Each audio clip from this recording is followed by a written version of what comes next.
Hello વિદ્યાર્થી મિત્રો, નમસ્તે. આજે આપણે ધોરણ 8 વિષય ગુજરાતીમાં એકમ 20 બહેનનો પત્ર.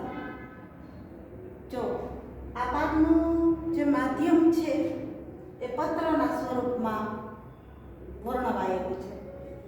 હવે પત્ર આવે એટલે તમને ખ્યાલ છે કે તમે લગભગ છઠ્ઠા પાંચમાંથી પત્ર તમે ભણો છો. પાંચમા ધોરણથી પાંચ કે છઠ્ઠા ધોરણથી આવે છે પત્ર, બરાબર? તો આપણને ખ્યાલ હોય કે હમણાં તમે એક્ઝામ આપી એટલે એમાં તમે પત્ર લખેલો જ છે. તો તમને ખ્યાલ હોય કે જ્યારે આપણે પત્ર લખતા હોય એટલે જે વ્યક્તિ પત્ર લખતી હોય ને ત્યારે એનું એડ્રેસ આ સાઈડ આવે, જમણી સાઈડ, બરાબર છે? આપણને ખ્યાલ છે કે પત્ર લખનારનું એડ્રેસ લખવાનું હોય, જે પત્ર લખે છે તે. હું પત્ર લખતી હોય તો અહીંયા મારું એડ્રેસ આવે.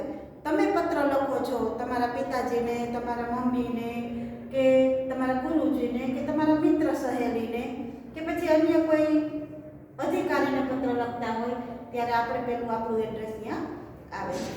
હવે આ એકમનું માધ્યમ પત્ર છે, પણ એ પત્રમાં કઈ કઈ વિશેષતાઓ, કઈ કઈ વાતને લેખકે ધ્યાનમાં લીધી છે એ ત્યાર પછીની વાત.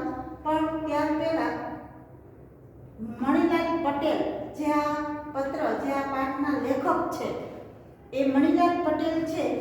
એનો જન્મ પંચમહાલ જિલ્લાના ગોલાના પાર્લા ગામે થયેલો છે, બરાબર? પંચમહાલ જિલ્લાનું એટલે સ્વાભાવિક છે કે આ પત્રમાં માતૃભાષાનું વર્ણન છે, પછી પ્રકૃતિ, તહેવારો, ઉત્સવો અને જે ભાષાની અભિવ્યક્તિ છે, આપણે પ્રત્યાયન જેને કહીએ ભાષાનું, બરાબર? પ્રત્યાયન એટલે શું થાય તો કે આદાન પ્રદાન. આપણી જે બોલી છે, આપણી જે ભાષા છે એનું આદાન પ્રદાન થાય એ પ્રત્યાયન, એ આપણને ખ્યાલ છે. તો સ્વાભાવિક છે કે ભાઈ લેખક છે પંચમહાલ જિલ્લાના છે તો ત્યાંનું વાતાવરણ, ત્યાંની પ્રકૃતિ, ત્યાંના ઉત્સવો, ત્યાંના વૃક્ષો, ત્યાંના પશુ પક્ષીઓ એનો પણ ઉલ્લેખ થયેલો છે આ પાઠમાં, બરાબર? આ પત્રના માધ્યમ દ્વારા. હવે પાઠનું તમે નામ જુઓ તો બહેનનો પત્ર એમ છે, એટલે બહેન છે. અહીં એક બહેન છે, એનું નામ અનન્યા છે. શું છે? અનન્યા. અને એ બહેન છે એ પોતાના ભાઈને પત્ર લખે છે. તો એ ભાઈનું નામ છે અરબ, બરાબર? ભાઈ બહેન વચ્ચેના જે સંવાદો છે પત્રના માધ્યમથી રજૂ થયેલા છે. એટલે આ બહેન છે એ પોતાના ભાઈને પત્ર લખે છે, કારણ કે પોતાનો ભાઈ છે એના ઘેર અત્યારે હાલમાં જ્યારે આ પત્રની રચના થઈ પાઠની ત્યારે એ બહેનનો ભાઈ છે એ ઘરે નહોતો, પણ પોતાના કાકાને ત્યાં રહી અને એ ભણતો હતો. એટલે એ ઘરેથી દૂર છે તો બહેન છે એ ઘરે રહી અને પોતાના ભાઈને પત્ર લખે છે. હવે આ પત્રમાં મેં આગળ કીધું એમ કે પત્રમાં પ્રકૃતિ, ઉત્સવોનું વર્ણન, પ્રકૃતિનું વર્ણન અને રોજબરોજના આપણા જે અભિવ્યક્તિના જે પ્રત્યાયન છે, એટલે આપણે જે આદાન પ્રદાન કરવાની જે રીત છે, બોલચાલની ભાષા, આપણે કહીએ એક બોલે અને બીજો સાંભળે, અથવા તો બીજો બોલે અને આગળ પેલી એની સામેનો વ્યક્તિ છે એ સાંભળે, તો આદાન પ્રદાનની રીત એટલે પ્રત્યાયન. હવે આપણને ખબર છે કે મેં આગળ કીધું કે પ્રકૃતિ, ઉત્સવ અને માતૃભાષાનું ખાસ મહત્વ આ પાઠમાં બતાવેલું છે. તો આપણને ખબર છે કે અત્યારે આપણે પણ લગભગ 2023થી જે આપણી નવી શિક્ષણ નીતિ છે એ લાગુ પડી જશે, બરાબર? કે માતૃભાષામાં 1 થી 5 ધોરણ માતૃભાષામાં જ ભણવાનું, બરાબર છે? નવી શિક્ષણ નીતિનો એક નિયમ કે 1 થી 5 ધોરણ એટલે નાના બાળકોને પહેલું શિક્ષણ એ પોતાની માતૃભાષામાં થવું જોઈએ. એના પાછળના ઘણા બધા કારણો છે કે ભાઈ એક તો શિક્ષણના માધ્યમ તરીકે માતૃભાષા. તો શિક્ષણનું માધ્યમ જે પાયો છે ને, અત્યારે કેટલી વખત આપણને એવું જોવા મળે પાઠમાં આવશે હું ત્યારે કહીશ. અને અત્યારે કહી દઉં વાત કે ભાઈ અત્યારે મમ્મી પપ્પા છે એ પોતાનું બાળક ઇંગ્લિશ મીડિયમમાં ભણે, બરાબર, મીડિયમ ઇંગ્લિશમાં ભણે, એ આમ પોતાનું ગૌરવ થતું હોય એવું દર્શાવે છે. કેટલી વખત આપણે ક્યાંક પ્રસંગોપાત કે ક્યાંક ગમે ત્યારે ભેગા થઈએ ને, ઘણા બધા લેડીઝો ભેગા થઈએ ને, ત્યારે લેડીઝો વચ્ચે આવી જ વાતો ચાલતી. એ એકાબીજા પૂછે કે હે તારું બાળક શેમાં ભણે છે, કેટલા ભણે છે? એટલે એમ કહે કે પહેલું કે બીજું ત્રીજું જે ભણતું એમ કહે તો કે ગુજરાતી માધ્યમમાં છે કે અંગ્રેજી માધ્યમમાં? તો પેલી છે એમ કે ઇંગ્લિશ માધ્યમમાં ભણે છે, હો એમ મીડિયમ ઇંગ્લિશમાં બેસાડ્યું છે. ત્યારે વળી ત્રીજાની વાત આવે તો એમ કે અમે તો ગુજરાતી માધ્યમમાં, એટલે ગુજરાતી માધ્યમ એમાં બેસાડે, ઇંગ્લિશ માધ્યમમાં. તો આવી વાતો છે ને જાતે, પણ હકીકતે એ ઇંગ્લિશ માધ્યમ અને ગુજરાતી માધ્યમ એ પછી વચ્ચે કેટલું અંતર રહી જતું હોય છે એ એને સમજાતું નથી. એનું કારણ શું છે તો કે આપણે એવું નથી કે ઇંગ્લિશ માધ્યમમાં ન જ બેસાડે બાળક, બેસાડે, પણ ક્યારે ઘરનું વાતાવરણ એવું હોય કે એને પૂરેપૂરું જે શિક્ષણ અહીંયા સ્કૂલમાં કે ટ્યુશનમાં મેળવે છે ને એ પ્રમાણેનું વાતાવરણ ઘરમાં પણ હોય ને તો ઇંગ્લિશ માધ્યમ ન આવે. કારણ કે ઇંગ્લિશ સ્કૂલે અને ટ્યુશનમાં બંને ઇંગ્લિશ સારી રીતે બધે ભણે છે, થઈ જાય છે. પણ જ્યારે ઘરે આવે છે ત્યારે આપણું જે તળપદી જે ભાષા છે, જે આપણી ગામઠી ભાષા છે, જે આપણી કાઠિયાવાડી ભાષા છે ને એને અને પોતાના જે ભણતરના માધ્યમ છે ને એને અનુસંધાન આવતું નથી. બરાબર છે. પછી આપણે ત્રીજા ચોથામાં આવી ગયું હોય તો એ જે ગુજરાતીમાં એનું નામ લખતા ન આવડતું હોય કે આ વસ્તુને શું કહેવાય એ પણ ન ખબર હોય તો એ બધું જ નકામું છે. કારણ કે ઘરે એવું વાતાવરણ મળતું નથી. હા, ઘરે એ જ પ્રકારનું ઇંગ્લિશ બોલાતું હોય તો એ સ્વાભાવિક છે કે એ ભણી શકે. નહીંતર આ તો ઓલી કહેવત પ્રમાણે થાય કે બાવાના બે બગડે એમ. હે, બાવાના બે બગડે એટલે એને બંને બાજુથી નુકસાન જાય. બાવાના બે બગડવા તમારે કહેવત આવશે જ આ પાઠમાં. એટલે બંને બાજુથી નુકસાન જાય. કારણ કે ન ઇંગ્લિશનો રહી શકે પૂરેપૂરો કે ન એ ગુજરાતીનો રહી શકે, માતૃભાષામાં ભણી શકે. તો આવું થતું હોય છે.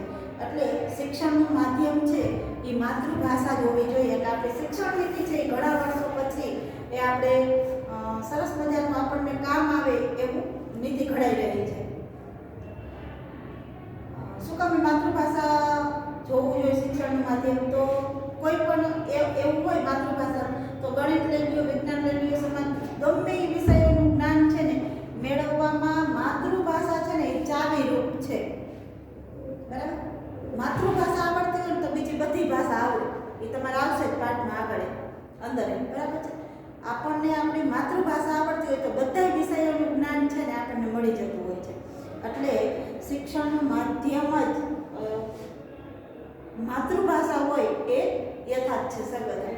ત્યાર પછી અભિવ્યક્તિના સાધન તરીકે પણ માતૃભાષા જરૂરી છે. કારણ કે કોઈ પણ વ્યક્તિ હોય ને એ અભિવ્યક્તિ કર્યા વિના રહી શકતી નથી. પછી ભાષા દ્વારા હોય, એના હાવભાવ દ્વારા હોય, બરાબર, ચહેરાના કે એક્શનો દ્વારા હોય. આપણે આપણી વાતચીતને સમજાવી શકીએ છીએ, બીજાને સમજાવી શકીએ, એ અભિવ્યક્તિ છે. એમાં વાતચીત હોય, સંવાદ હોય, ભાષણ હોય, વર્ણન હોય કે કથા હોય, એ બધું માતૃભાષામાં હોય તો બોલનાર અને સાંભળનાર બંને પક્ષે છે ને એ સમજાઈ જતું હોય છે.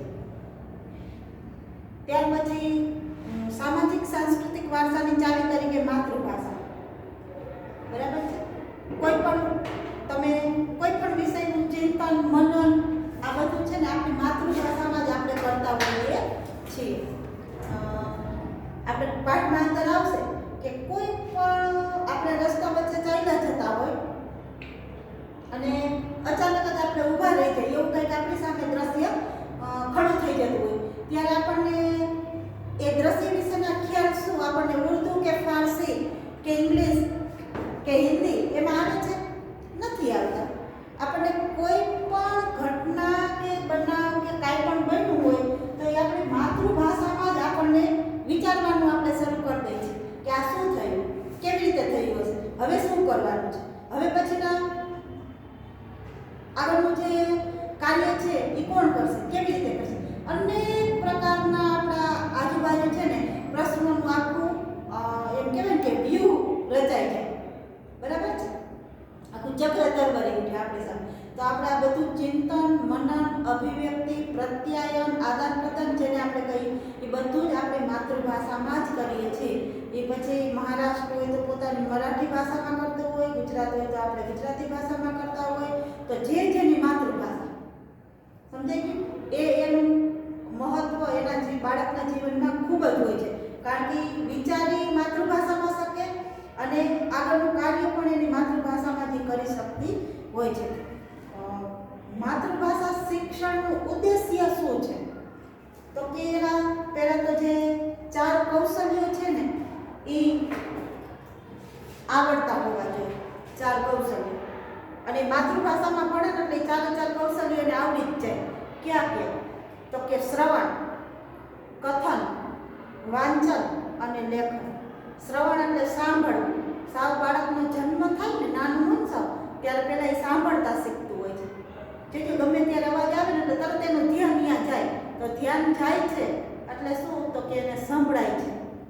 હાવ નાનું બાળક હોય આમ એકદમ સ્થિર હોય ને તમે એને બોલાવો એટલે તરત તમારા સામે ધ્યાન કરે. કાંઈ પણ અવાજ આવે તો તરત જ એના તરફ એ જોવે. તો જોવે છે એનો મતલબ એને સાંભળ્યું છે એટલે જોવે છે.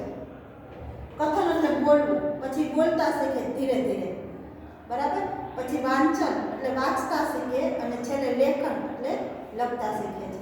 તો આ માતૃભાષાના 4 કૌશલ્યો છે. હવે ક્યારેક કેવું થાય છે ખબર? પ્રત્યાયનમાં કેવું થાય? માતૃભાષામાં જ્યારે પ્રત્યાયન અભિવ્યક્તિ થતી હોય ત્યારે કેવું થાય? તો પ્રત્યાયન ક્યારેક એવું પણ બને, તમે વર્ગમાં કેટલી વાર ઓલી ગેમ આવે છે ગડબડિયા ટેલિફોન વાળું, બરાબર ને? એ પ્રત્યાયનનું જે ઉત્તમ ઉદાહરણ છે. ક્યારેક પ્રત્યાયન સગળ રીતે થઈ જતું હોય છે અને ક્યારેક પ્રત્યાયન છે એ બરાબર થતું નથી. તો એનું કારણ શું છે? તો આજુબાજુમાં કંઈક અન્ય અવાજની ઉત્પત્તિ હોય અથવા તો આપણે જે પ્રત્યાયન થયું છે એટલે કે એક વ્યક્તિ બોલી છે બીજી વ્યક્તિ એનો અર્થ કંઈક બીજો થયો હોય એવું પણ લાગે. ગડબડિયા ટેલિફોનમાં તમે એ ગેમમાં તમે રમો છો કે એક જગ્યાએથી પેલી જગ્યાએ જે વાત શરૂ થઈ હોય ને એ જ્યારે છેલ્લી બેન છે છેલ્લી જગ્યાએ પહોંચે ને તે વાતનો આખો અર્થ છે ને બદલાઈ ગયો હોય. કારણ કે એક બોલે છે બીજાએ શું સાંભળ્યું, બરાબર? બીજો બોલે છે ત્રીજાએ શું સાંભળ્યું, ત્રીજો બોલે ચોથો, એમ કરતાં કરતાં છેલ્લે પહોંચે ને ત્યાં વાત જ આખી બદલાઈ ગઈ હોય. કહેવાનો મતલબ શું? કે પ્રત્યાયન સઘળ રીતે થયું નથી. કેટલી વાર આપણે એમ કહીએ કે મારા ઘરમાં શું છે? હું એમ બોલું કે મારા ઘરમાં શું છે? તો હવે બીજી વ્યક્તિ જ્યારે સાંભળે તો એ મેં એમ કીધું મારા ઘરમાં, કર એટલે શું થાય? તો કે હાથ થાય, બરાબર ને? એટલે મેં એમ કીધું મારા હાથમાં શું છે એવું મેં કીધું. પણ એને કેવું સાંભળ્યું? મારા ઘરમાં શું છે? ઘરમાં એટલે આપણે એમ કહીએ કર્મ નસીબ એમ. તો એ એવો અર્થ કાઢે છે. એટલે છેલ્લે જ્યારે પ્રશ્નનો જવાબ મેળવવાનો હોય ને ત્યારે કર્મ એટલે નસીબની વાત આવી અને ઊભી રહી જાય કે એના નસીબ, મારા નસીબમાં શું છે, સમજાય ગયું? એટલે આ પ્રત્યયની વાત છે. તો એ એટલે માતૃભાષા એ એના જે અભિવ્યક્તિ છે, એના પ્રત્યયનો છે, એના વિશેની પણ વાત કરી છે. ત્યાર પછી આગળ કીધું એમ પ્રકૃતિ ઉત્સવો એનું પણ વર્ણન થયેલું છે. એટલે આ પાઠ પત્રના માધ્યમથી રચાયેલો પાઠ છે. આગળ મેં કીધું એમ કે બહેન અનન્યા છે એ પોતાનો ભાઈ અરબ જે પોતાના ઘરથી દૂર રહે છે અને એ પોતાના ભાઈને પત્ર લખે છે. પત્ર લખે છે ત્યારે એ એડ્રેસ પોતાનું લખે છે, એટલે પોતે જ્યાં રહે છે એ. તો અનન્યા છે એ પોતે આ પંચમહાલ જિલ્લાનું જે ગોલાના પાયા ગામ છે ત્યાંનું જ એડ્રેસ બતાવ્યું છે લેખકે. એટલે અહીંયાની જ એ અનન્યા છે એવું બતાવ્યું છે. અનન્યા વિસ્મય કુમાર, ગામ શું? તો કે ગોલાના પાલા. એડ્રેસ કેવી રીતે લખાય તો એ હું તમને કહું છું. જો કે આપણે જ્યારે પત્ર શીખવાડ્યું હતું ત્યારે આપણે કીધું હતું કે કઈ રીતે પત્રનું એડ્રેસ લખાય, છતાં પણ અનન્યા વિસ્મયકુમાર. હવે એક વસ્તુનું ધ્યાન રાખો કે જે તમે એડ્રેસ લખવાની શરૂઆત કરો છો ને, એટલે આ જે છે ને એ ક્રમ એમનો જળવાઈ રહેવો જોઈએ. પાછળ પેલા લાંબા ટૂંકું ગમે એટલું થાય, પણ આગળની જે છે લાઈન સીધી છે એ જળવાઈ દેવી જોઈએ. પછી ગામનું નામ લખ્યું છે, ગામ ગોલાના પાલા.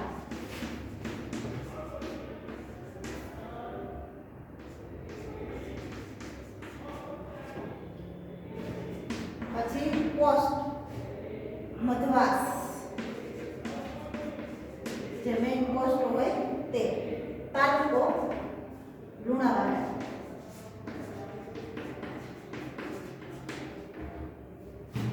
જિલ્લો પંચમહાલ. અને તારીખ, તો જ્યારે આપણે એડ્રેસ લખતા હોઈએ તારીખ, તો આજે આપણે માનો કે 27 જાન્યુઆરી 2021 આજનું લખીએ તો આમ બરાબર. જે દિવસે પત્ર લખતા હોય એ દિવસની તારીખ થાય. હવે જો આ એમનું સીધું જળવાઈ રહેવું જોઈએ. અહીંયા ભલે લાંબા ટૂંકું કોઈ પણ થાય, એટલે હવે પછી આપણે પત્ર જ્યારે પરીક્ષામાં લખીએ ત્યારે આ એક વાતનું ધ્યાન રાખશું. બરાબર છે કે આગળની જે લખવાની રીત છે એ એમનો સળંગ જળવાઈ રહે. પાછળ ભલે ગમે એટલું લાંબા ટૂંકું થાય તો કંઈ વાંધો નહીં. પછીથી હવે જ્યારે આપણે પત્રની અહીંયા શરૂઆત કરીએ લખવાની, ત્યારે અહીંયા પૂરું થાય પછી જ અહીંયા આવે કે આ બહેન લખે છે એટલે પ્રિય ભાઈ, બરાબર છે. અલ્પવિરામ કર્યું હોય અહીંયાથી એનું નામ પ્રિયભાઈ અર, બરાબર છે. હવે ભાઈ મોટો છે બહેન કરતા, એટલે અહીંયા લખ્યું છે અનન્યાના પ્રણામ. અહીંથી આપણે લખી શકીએ અનન્યાના પ્રણામ, બરાબર છે. નામ ન લખીએ તો પણ મોટો ભાઈ હોય તો નામ લખવાની જરૂર ન પડે. પ્રિય મોટા ભાઈ કે પ્રિય ભાઈ એમ પણ લખી શકાય અનન્યાના પ્રણામ. તમે તમારા મિત્ર સહેલીને લખો છો તો અહીંયા પ્રિય મિત્ર કે પ્રિય સહેલી એમ કરીને અલ્પવિરામ પછી એનું નામ આવે. પછી મિત્ર કે સહેલીને લખતા હોય તો અહીંયા પ્રણામ કે નમસ્કારની કઈ જરૂર હોય નહીં. મિત્ર સહેલી આપણા સમકક્ષ હોય, સમવયસ્ક જેને આપણે કહીએ, બરાબર છે. એટલે એને કઈ પ્રણામ કે નમસ્કાર કહેવાની જરૂર હોય નહીં. તો ડાયરેક્ટ પછી પત્રનો જે વિષય હોય અહીંયાથી શરૂઆત આપણે કરી શકીએ. સમજાઈ ગયું? તો અહીંયા ભાઈ મોટો છે એટલે અનન્યાએ એને પ્રણામ કીધા છે.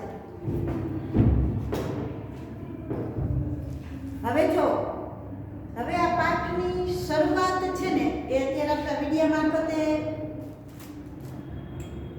ભણી છે એટલે કદાચ આગળ પાછળ થઈ જાય, પણ રેગ્યુલર જો આપણે વર્ગ પ્રમાણે ભણતા હોય, રેગ્યુલર વર્ષ પ્રમાણે આપણે જો અત્યારે ભણતા હોત ને તો આ પાઠ છે એ કદાચ આ જે દિવસો પત્રના માધ્યમમાં જે આ દિવસો બતાવ્યા છે ને એ દિવસોને અનુરૂપ જ હોય છે દર વખતે.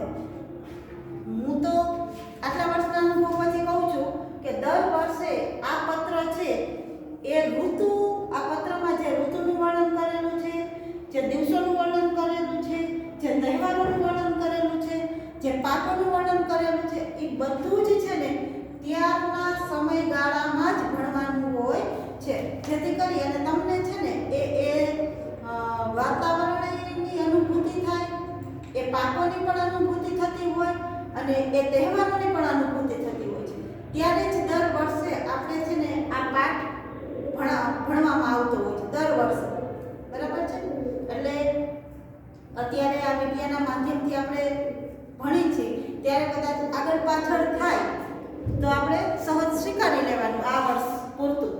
સમજાય છે? એટલે પત્રની શરૂઆતમાં બેન અનન્યા છે એ બહેન અને અરવ પોતાના ભાઈને પ્રણામ કરી અને પત્રની શરૂઆત કરે છે કે તે મને યાદ કરી અને તે પત્ર લખ્યો એટલે હું રાજી થઈ છું.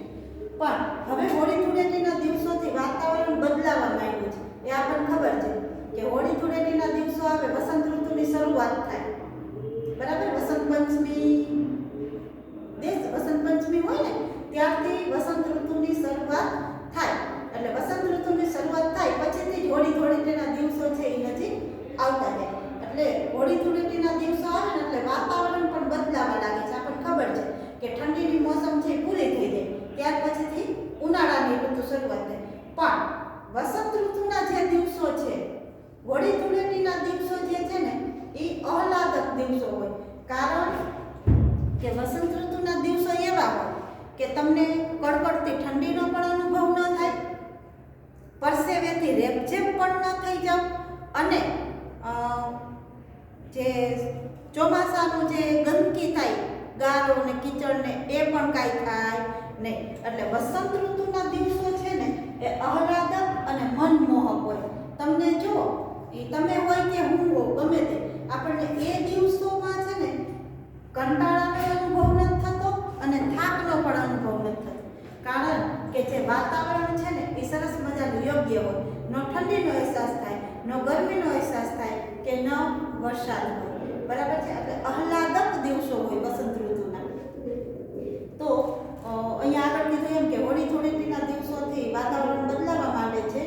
એક તરફ વસંત ઋતુનો પાલવ પ્રકૃતિ ઉપર અને વસ્તી ઉપર ફરફરવા લાગે છે. એટલે પ્રકૃતિમાં પણ ચેન્જીસ આવતું હોય છે અને એવી રીતે વસ્તી એટલે આપણે બધા એમાં પણ ફેરફાર થતો હોય છે. એટલે આપણને ગમતા હોય છે દિવસો. મેં અગાઉ તમને કીધું. તો બીજી તરફ તો કે પક્ષીઓ પરીક્ષાઓની પણ તૈયારી ચાલે છે. આપણને ખબર છે કે હોળી ધૂળેટીના દિવસો હોય ત્યારે બોર્ડની એક્ઝામ તો લગભગ ચાલતી જ હોય છે, બરાબર છે. હોળી ધૂળેટીની આજુબાજુ બોર્ડની એક્ઝામ હોય, ત્યાર પછીથી થોડા ટાઈમ પછી 10 કે 15 દિવસ પછી તરત જ બધા અન્ય ધોરણો છે 1 થી 8 ને 9 ને 11 ને એ બધાની પરીક્ષાઓ પણ શરૂ થઈ જતી હોય છે. એટલે બીજી તરફ પરીક્ષાઓની પણ તૈયારી ચાલે. તો ત્રીજી તરફ શીમ ખેતરમાં શિયાળુ પાક કે ઘઉં ચણા જેને આપણે કહીએ રવિ પાક, બરાબર. તો શીમ ખેતરમાં પણ શિયાળુ પાક ઘઉં ચણા વઢાવવાની શરૂઆત કરતા લોકો દેખાય છે. તો ચોથી વાત કીધી તો કે ચોથી વાત એ કે લગ્નગાળો આવવાનો છે એટલે લોકો છે એની આગોતરી વધામણીઓ અને ખરીદીઓમાં લોકો વ્યસ્ત બની જતા હોય છે. વસંત ઋતુની શરૂઆત થાય ત્યારે 4 બાબત ધ્યાનમાં અનન્યાએ લીધી છે, પોતાના ભાઈને કીધી છે. એક તો હોળી ધૂળેટીના દિવસો હોય એટલે વસંત ઋતુનો પાલવ એ પ્રકૃતિ ઉપર ફરી વળ્યો હોય. બીજી તરફ પરીક્ષાની તૈયારી ચાલતી હોય. ત્રીજી તરફ શીમ ખેતરમાં જે ઘઉં ચણા આ બધું વઢાવવાની શરૂઆત થતી. તમે જોજો હોળી ધૂળેટીના જેમ દિવસો નજીક આવશે ને એમ પછી અત્યારે જો લીલા ચણા તમને ભરપૂર મળશે, બરાબર. અત્યારે મળે છે. પછી જેમ જેમ દિવસો આગળ વધશે ને એમ લીલા ચણા બંધ થતા જાય છે. શું કામે બંધ થાય તો કે પછી ચણા વઢાવવાની શરૂઆત થઈ જાય, પછી સુકાવાની શરૂઆત થઈ જાય. અને ચોથી વાત એ કે લગ્ન ગાળો તો આવવાનો જ હોય, બરાબર છે. હોળી ધૂળેટીના એ દિવસો પૂરા થાય એટલે તરત જ લગ્ન ગાળો, ચૈત્ર વૈશાખ એ બધો. એટલે લગ્ન ગાળો આવવાનો હોય એટલે અગાઉની લોકો લગ્ન હોય એટલે અગાઉથી તૈયારી કરવા જ માંડવાની હોય, બરાબર. આગોતરી એટલે અગાઉ, તળપદો શબ્દ છે.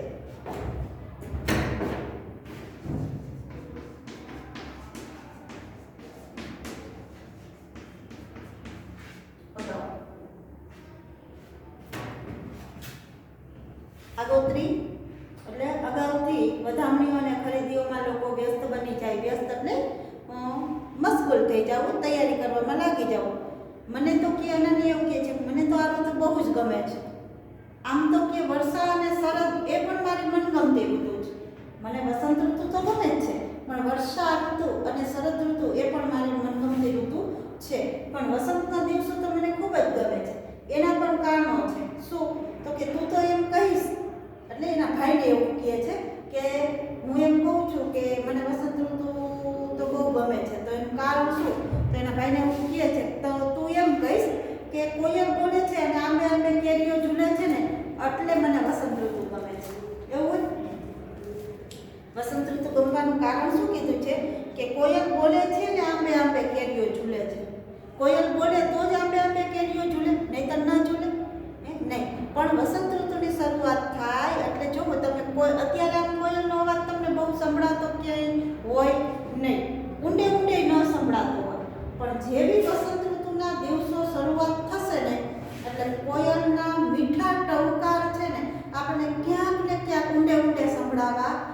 લાગશે. એ ઝાડની ટોચ ઉપર બેસી અને ક્યાંક બોલતી સંભળાય છે. એટલે એને એમ કહે છે કોયલ બોલે છે ને આંબે આંબે કેરીઓ ઝૂલે છે. નહીં, પણ એ તો ઋતુનું ચક્ર આખું છે કે ઋતુ આવે એટલે એ કોઈ પણ ઝાડ વૃક્ષ હોય એના ઉપર એ ફળફળાદી આવવાની શરૂઆત થઈ જાય છે. તો વસંત ઋતુ બેસે એટલે આંબા ઉપર પણ જેનો મોર છે, ફાલ છે, આપણે ફાલ કહીએ, એ બેસવા લાગે છે અને પછી પાક છે એ ઉગી નીકળે છે અને કેરીઓ નાની નાની આવવા લાગે છે. એટલે કોયલ બોલે છે અને આંબે આંબે કેરીઓ ઝૂલે છે એટલે વસંત ગમે છે. પણ એટલું જ નથી, કોયલ તો આખો ઉનાળો બોલી બોલી અને આપણું ધ્યાન વૃક્ષો અને વાતાવરણ તરફ ખેંચતી હોય છે.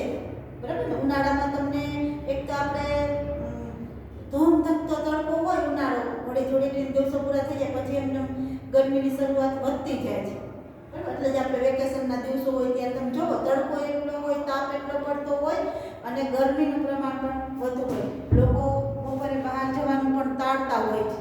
ન છૂટકો હોય, કંઈક અગત્યનું કામ હોય તો જ વ્યક્તિ છે, કોઈ પણ વ્યક્તિ ઘરમાંથી બહાર નીકળે. નહીંતર બપોરના સમયમાં એસી પંખા ચાલુ કરી અને ઘરમાં ને ઘરમાં લોકો વ્યસ્ત હોય છે, બેસતા હોય છે. બરાબર છે?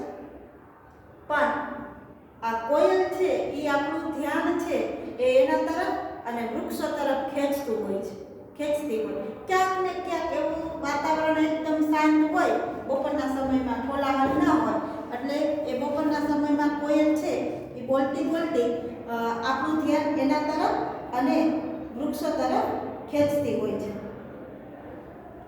ત્યાર પછી આગળ અનન્યા શું કહે છે તો કે એ મને વહાલી તો છે પણ આમ તો, એટલે કોયલની વાત કરે છે, કોયલ મને ગમે છે પણ એની સાથે સાથે બીજા ક્યાં ક્યાં પક્ષીઓ ગમે છે તો કે કબૂતર, ઘોડો, કાગડો, દયર ને દેવચકલી પણ મને ગમે છે.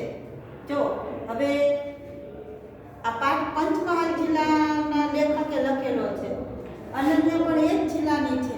તો સ્વાભાવિક છે કે અમુક પક્ષીઓ છે ને એ આપણા અહીંયા નહીં તમે નામ સાંભળ્યા હશે અને અહીંયા એ જિલ્લામાં જે પક્ષીઓ હોય એના પણ નામ આવશે. જો આપણે કબૂતર, કોયલ, ઘોડો, કાગડો આ બધાના નામે સાંભળ્યા છે ને તમે જોયા છે. પછી ક્યારેક એવું બનશે કે દયલ અને દેવચકલી આ બે, તો એ ક્યારેક એવું પણ બને કે આપણે ન જોયા હોય, નામ સાંભળ્યું હોય. તો તમે નથી જોયા તો અત્યારે આપણી પાસે સુવિધા છે જ. બરાબર છે? અને તમારે મને ખ્યાલ છે ત્યાં સુધી લગભગ ઇંગ્લિશમાં તમારે આઠમામાં ઇંગ્લિશમાં એવો પાઠ લગભગ આવે છે. દર વર્ષે મારી પાસે એવા પોસ્ટર છે બધે પક્ષીઓના. બરાબર છે? હું દર વખતે તો વર્ગમાં બતાવું જ છું. આ પાઠ જ્યારે ચાલે ત્યારે એ બધા આ પક્ષીઓના કે અમુક વનસ્પતિઓના નામ આવશે એ બધા છે પોસ્ટર. તો હું વર્ગમાં બતાવતી હોઉં છું દર વખતે આ પાઠ ચાલે ત્યારે. પણ અત્યારે તો હવે એ કાંઈ બાબત પોસિબલ નથી, પણ તોય છતાં હું નેક્સ્ટ વિડીયો જ્યારે આપણે આવશે ત્યારે હું તમને એ પોસ્ટરો બતાવીશ. અહીંયા જો બોર્ડ ઉપર રાખીને જો તમને દેખાય તો સારી વસ્તુ છે. નહીંતર પછી આપણે આજે જે પાઠમાં જે નામ આવ્યા છે એ તમે અત્યારે આપણને મોબાઈલનું માધ્યમ છે જ આપણી પાસે, તો ગૂગલમાં તમે નામ કે ફોટો સર્ચ કરો, નામ બોલો એટલે તમને ફોટા સાથે બતાવે છે. બરાબર? એવું મળી જાય છે. એટલે તમે એ ગૂગલમાં સર્ચ કરીને પણ આ વનસ્પતિઓ છે કે પક્ષીઓ છે એ તમને જોઈ શકાશે. તો દયલ ને દેવચકલી તમે ન જોયા હોય. બરાબર? તો અનન્યાને તો કબૂતર, ઘોડો, કાગડો અને દયલ અને દેવચકલી પણ વહાલા છે. માત્ર કોયલ જ ગમે છે એવું નથી. વળી કે વસંતમાં તો કંસારો અને કલકલિયો, ચાસ અને સોબીકી પણ તરસ્યું બોલ્યા કરે છે. તરસ્યું બોલે છે એમ કીધું. કંસારો અને કલકલિયો એ પણ તમે નામ સાંભળ્યા હોય પણ જોયા હોય નહીં કદાચ. અને ચાસ અને સોબીકી એ પણ તરસ્યું બોલ્યા કરે છે. એ મને તો ગમે છે. અને એવું કહે છે માત્ર કોયલ જ ગમે એવું નથી, આ બધા પણ મને ગમે છે. ત્યાર પછી શું ગમે તો કે હવામાં સેલારા લઈને ઉડતા. સેલારા લેવા એટલે શું?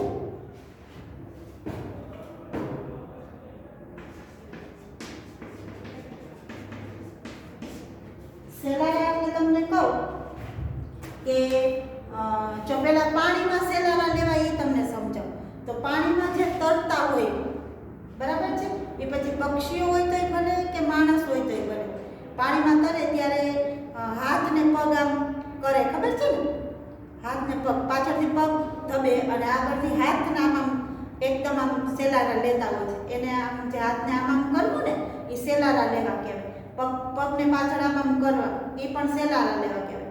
તો એ પાણીમાં જે એકદમ આમ સેલારા લઈએ ને પછી સ્થિર એકદમ થઈ જાય, ખબર, તો એ પાણીમાં તરી શકે. હા, તો એ સેલારા. એવી જ રીતે હવામાં પણ પક્ષીઓ સેલારા લેતા હોય છે. તમે જુઓ કે એકદમ પક્ષીઓ છે ને પાંખો એવી પકડાવે એકદમ પકડાવ્યા કરે અને પછી એકદમ શાંત રીતે આમ પોતાના હવામાં, વાતાવરણના હવામાં આમ ઉડતા હોય છે. તો પહેલા એકદમ પાંખો પકડાવે અને પછી શાંત થઈ જવું, બરાબર, તો એ હવામાં સેલારા લીધા કહેવાય. તમે સાંજના સમયે ક્યારેય આપણી આજુબાજુમાં કોઈ પાણીનું કેવું સ્થળ હોય ને, બોલો સાંજના સમયે દી આથમી જાય પછીથી તમે જોવો ઓલા આકાશમાં બહુ કુંજળિયું દેખાય, આપણે કુંજળા કઈ એ અને એ તમે જુઓ કાંઈક ને કાંઈક આકાર કરીને જ ઉડતા હોય છે. હું તો એવું કેટલી વાર જોતી હોય સાંજના સમયે. તમે જોવો છો કે નહીં મને ખ્યાલ નથી, પણ હવે હું કહું છું એટલે તમે જોજો, તમને ક્યાંક ને ક્યાંક નજરે પડશે. એ કુંજળા જે આપણે કુંજળિયું કઈ એ અને જૂથમાં જ હોય. એ ક્યારે એકલું પક્ષી રહેનારું નથી, એ જૂથ પ્રેમી છે, બરાબર, એટલે એ જૂથમાં જ રહે. અને પાછા કેવા તો કે કાંઈક ને કાંઈક આકાર બનાવીને જ ઉડતા હોય. ક્યારેક આમ ચોકડી રીતે હોય, ક્યારેક ગોળ રીતે હોય, ક્યારેક કંઈક અલગ જ પ્રકારનો આકાર હોય. એ લોકો હવામાં સેલારા બહુ લે, બહુ સેલારા. પેલા એકદમ પાકું પકડાઈને પછી એક ધારા છે ને કાંઈક આકાર બનાવી અને ઉડતા હોય છે. તો એ આ કુંજળિયું છે ને એ સેલારા શબ્દ એને બહુ લાગુ પડે છે. તો સેલારા લેવા એટલે પાંખો ફફડાવી અને ઉડવું તે સેલારા લેવા. તો સેલારા લઈને કોણ તે તો કે બુલબુલ, પતંગો, દરજીડો અને શક્કરખોરને પણ હું જોઈ રહું છું. એ તો તને ગમે છે, બરાબર ને, એના ભાઈને કહે છે. હવે બુલબુલ તો આપણને ખબર છે કે મીઠું બોલનારું પક્ષી, સરસ મજાનો પોતાનો માળો પણ કરે બુલબુલ, બરાબર ને. પક્ષી સરસ નાનકડું જ હોય પણ એ માળો પણ સુંદર રીતે બનાવતું હોય છે. પછી પતંગો છે, દરજીડો છે, શક્કરખોર છે, એ પણ હું જોઈ રહું છું. અને અરવને કહે છે ભાઈ એ તો તને પણ ગમે છે ને એમ. ત્યાર પછી આગળ અનન્યા લખે છે કે તને યાદ છે આપણી ગુજરાતીની ચોપડીમાં આ બધા પંખીઓ વિશે તથા ઋતુઓ વિશેના કાવ્યો આવે છે. એ આપણને ખબર છે કે આ પશુ પક્ષી છે, વનસ્પતિઓ છે, પંખીઓ છે, ઋતુઓ છે, એના વિશેના તમે નાના ધોરણમાં હોય ને ત્યારે ઘણા બધા કાવ્યો આવી ગયેલા હોય છે. આપણે તો એ બધું જોતા સાંભળતા હતા. હવે બીજી એક વાત યાદ કરાવી છે. તને યાદ છે ભાઈ કે દાદાજીએ આપણા ઘરવાળામાં તેમજ ખેતર બગડે વૃક્ષો ઉછેરેલા હતા. ઘરવાળો, ઘર એટલે ઘરની પાછળ જે વાડા હોય ગામડામાં એને ઘરવાડા કહેવાય ને.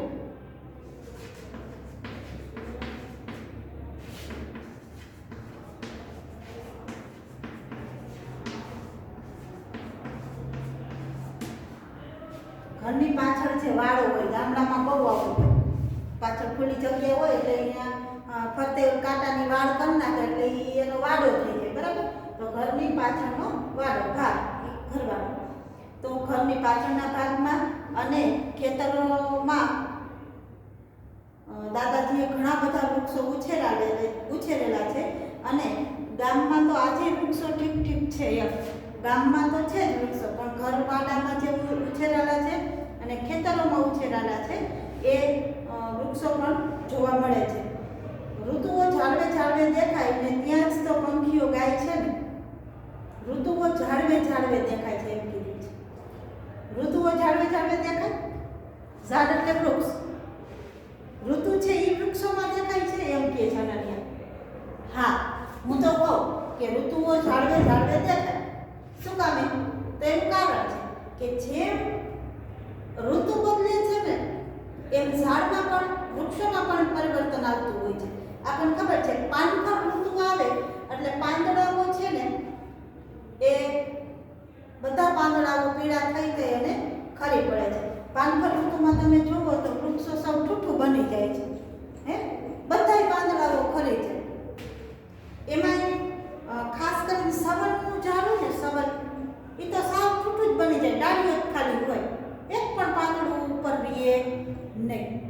પછી જે પાનખર ઋતુ પૂરી થઈ જાય, જો હું કહું છું ઋતુઓ ઝાડવે ઝાડવે દેખાય છે, તો પાનખર ઋતુ ગઈ એટલે પાનખર ઋતુ દેખાડી, પીળા પડે પાન અને પછી ખરી પડે. પછી વસંત ઋતુમાં તમે જુઓ તો વસંત ઋતુમાં છે ને કુણી કુણી કૂપણો ફૂટવા લાગે, પછી એના ઉપર એમાં વરસાદ પડે, બરાબર, એટલે ઝાડ છે એ સોળે કળાએ ખીલી ઉઠે, ચોમાસું જેને આપણે કહીએ તો. એટલે અને ત્યાર પછી બીજી રીતે શું કહેવાય તો ઋતુ ઝાડવે ઝાડવે કેવી રીતે દેખાય તો ઋતુ પ્રમાણેના જે ફળફળાદી છે એ પણ ઝાડવામાં થતા હોય છે. તમે ઉનાળામાં જુઓ એટલે ઉનાળામાં કેરીઓ આવે, હે, પછી અત્યારે શિયાળામાં જુઓ તો બોર, પપૈયા, બરાબર, શેરડી, આ બધા પાકો છે એ થાય. એટલે ઋતુઓ ઝાડવે ઝાડવે દેખાય છે એ વાક્ય યથાર્થ છે, અનન્ય, અને સાથે સાથે લેખકનું પણ. એટલે ઋતુઓ ઝાડવે ઝાડવે દેખાય જ છે. ત્યાં જ તો પંખીઓ બેસી અને મીઠા મધુરા ગીતો ગાય છે ને.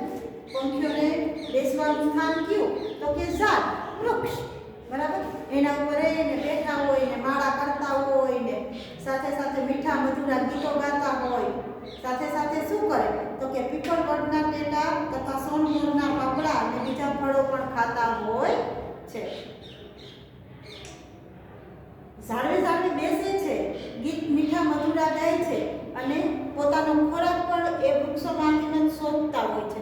એમ કીધું કે પીપળ વડના ટેટા, ટેટા આવે ને ઓલા પીપળ અને વડમાં થાય, લાલ ટેટા અને લીલા ટેટા, અને પીપળમાં નાની નાની ટેટીઓ થાય લીલા કલરની, તો એ ટેટા છે એનો ખોરાક છે વડ અને પીપળનો.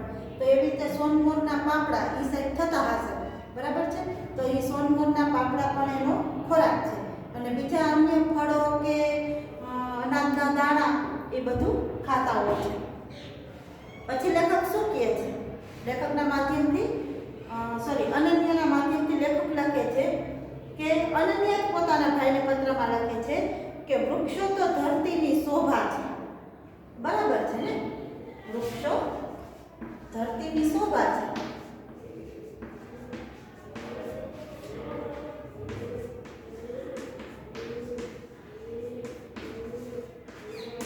એ વાક્ય બિલકુલ બરાબર છે, વૃક્ષો ધરતીની શોભા છે, તેથી જ રોજનું જીવન ભર્યું ભર્યું લાગે છે. વૃક્ષો છે એ ધરતીની શોભા, આપણે ખબર છે કે એક તરફ વૃક્ષોથી સભર ધરતી હોય, આપણી આજુબાજુ કે આજુબાજુના વાતાવરણમાં વૃક્ષો જોવા મળતું હોય, અને બીજી એવી જગ્યા જોવો તમે કે જ્યાં એક પણ છે ને વૃક્ષ જોવા મળતું હોય નહીં, એક પણ વૃક્ષ ન દેખાતું હોય. તો તમને કઈ જગ્યાએ મજા આવે? જ્યાં વૃક્ષોથી સભર વાતાવરણ હોય ત્યાં, કે ઉજળ વન, હે, ઉજળ જંગલ, ઉજળ વિસ્તાર, એવું પસંદ આવે? તો સ્વાભાવિક છે કે આપણને વૃક્ષોથી સભર જે વાતાવરણ છે એ જ આપણને પસંદ આવે છે. વૃક્ષો ધરતીની શોભા છે એટલે તો આપણું જીવન છે એ આપણને ભર્યું ભર્યું લાગે છે. ભર્યું ભર્યું લાગવું એટલે હર્યું ભર્યું લાગવું, મહેકતું લાગવું, બરાબર છે. આપણને ગમે છે એવા વાતાવરણમાં રહેવું, એવા ઉજળ વનમાં રહેવું ગમે કે આપણને આવા વાતાવરણમાં રહેવું ગમે છે, બરાબર ને? તો વૃક્ષોથી સભર વાતાવરણ હોય ત્યાં જ આપણને રહેવું ગમે છે.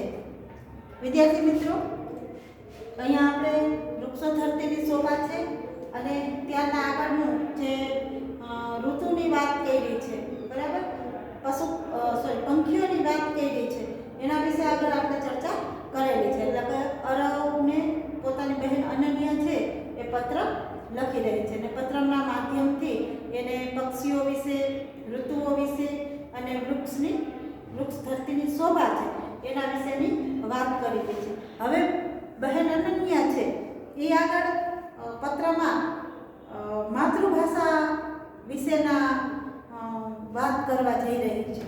માતૃભાષાનું જે મહત્વ છે શિક્ષણમાં કે આપણા જીવનમાં, એના વિશેની વાત કરી છે. તો એ આપણે હવે નેક્સ્ટ પીરિયડમાં જ્યારે મળીએ ત્યારે આપણે ભણીશું કે માતૃભાષાનું આપણા જીવનમાં કે આપણા અભ્યાસમાં શું મહત્વ રહેલું છે. બરાબર છે? એના વિશેની વાત આપણે નેક્સ્ટ પીરિયડમાં કરીશું.